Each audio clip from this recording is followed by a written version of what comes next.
एक ऐसा नेता जिसके बारे में सब जानते थे कि ये तो प्रधानमंत्री जरूर बनेगा।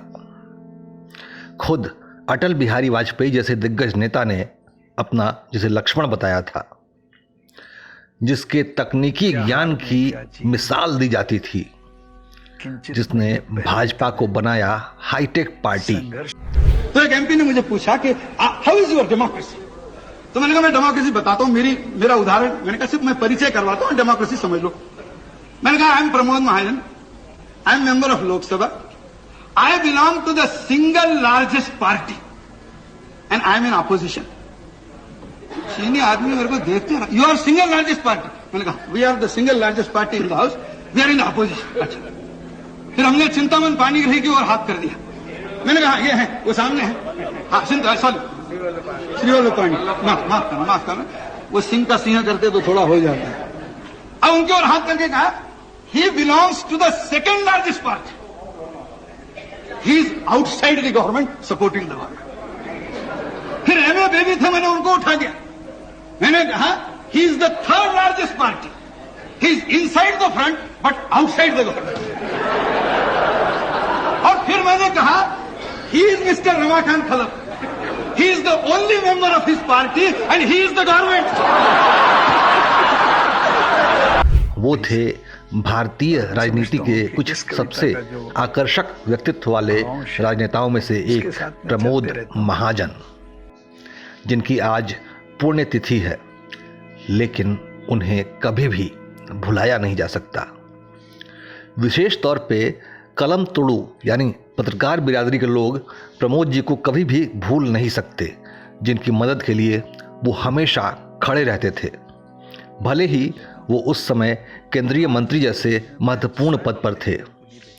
ये वो वक्त था जब 19वीं सदी विदा ले रही थी और पूरी दुनिया 20वीं सदी में प्रवेश कर रही थी। उसी समय महाराष्ट्र की राजनीति से प्रमोद महाजन के नाम का एक ऐसा सितारा चमका जिसकी चकाचौंध के आगे उस समय की राजनीति के सभी सितारे फीके पड़ने लगे। उस दौर की राजनीति में सबसे प्रखर वक्ता थे प्रधानमंत्री अटल बिहारी वाजपेयी, जिन्हें सुनने के लिए लोग कई घंटे इंतज़ार करते थे।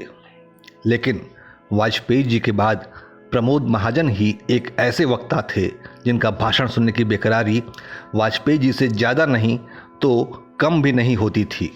किसी पत्रकार ने मुझे पूछा कि आपने रेसकोर्स ही क्यों चुना, तो मैंने सहज रूप से उसे उत्तर दिया कि दिल्ली में प्रधानमंत्री जिस रास्ते पे रहते हैं उस रास्ते का नाम भी रेसकोर्स रोड है, और इसलिए हमने ये सोचा कि अगर मुंबई में रेसकोर्स में अधिवेशन हो तो हमारे प्रधानमंत्री को मुंबई से दिल्ली की रेसकोर्स की ओर ले जाना ये सहज रूप से संभव होगा, और उसलिए हमने रेसकोर्स की भूमि को तय किया। प्रमोद महाजन केंद्र सरकार में रक्षा मंत्री, संसदीय कार्य मंत्री और केंद्रीय सूचना और प्रसारण मंत्री जैसे कई महत्वपूर्ण पोर्टफोलियो संभाल चुके थे। वो बचपन से ही राष्ट्रीय स्वयंसेवक संघ यानी आरएसएस की शाखाओं में सक्रिय थे।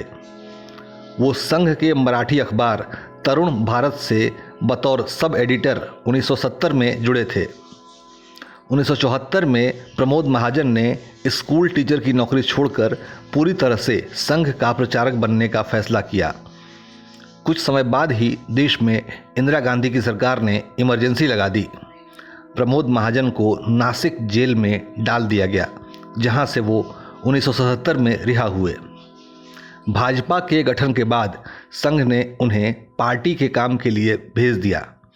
वो महाराष्ट्र में भाजपा के महासचिव बनाए गए। 1983 में ही उन्हें पार्टी का राष्ट्रीय सचिव बनाया गया। 1986 में प्रमोद महाजन को भाजपा के युवा फ्रंट भारतीय जनता युवा मोर्चा का राष्ट्रीय अध्यक्ष बनाया गया। 1990 से 1992 के बीच भी वो इस पद पर रहे। भाजपा को हिंदी पट्टी में मजबूती दिलाने वाली तत्कालीन पार्टी अध्यक्ष लाल कृष्ण आडवाणी की सोमनाथ से अयोध्या रथ यात्रा में भी प्रमोद महाजन का अहम रोल था। इस यात्रा के दौरान वर्तमान प्रधानमंत्री नरेंद्र मोदी और प्रमोद महाजन दोनों को अहम जिम्मेदारियां मिली थीं। प्रमोद महाजन 1999 में पहली बार अटल बिहारी वाजपेयी की सरकार में रक्षा मंत्री बने और फिर वो बाद की सरकारों में संसदीय कार्य मंत्री और सूचना प्रसारण मंत्री के तौर पर उल्लेखनीय कार्य किया। वाजपेयी सरकार के दौरान प्रमोद महाजन को सरकार का संकट मोचक कहा जाता था। मैं पूर्ण जिम्मेदारी से और प्रधानमंत्री की ओर से कहता हूं कि इस प्रकार की कोई बैठक, मतलब प्रधानमंत्री जी, गृह मंत्री जी या मानव संसाधन मंत्री जो आज है, इन तीनों में से दोनों की या अकेले की, ऐसी कोई बैठक कल्याण सिंह जी के घर पर नहीं हुई।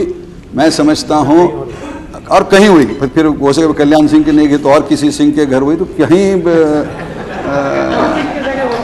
तो इसलिए ऐसी कोई बैठक कहीं नहीं हुई। भारतीय जनता पार्टी में किसी ने किसी प्रकार का बाबरी ढांचे को ढाने का षड्यंत्र किया ही नहीं था, इसलिए उसमें मिलने का, न मिलने का, बैठक होने का कोई सवाल नहीं आता है।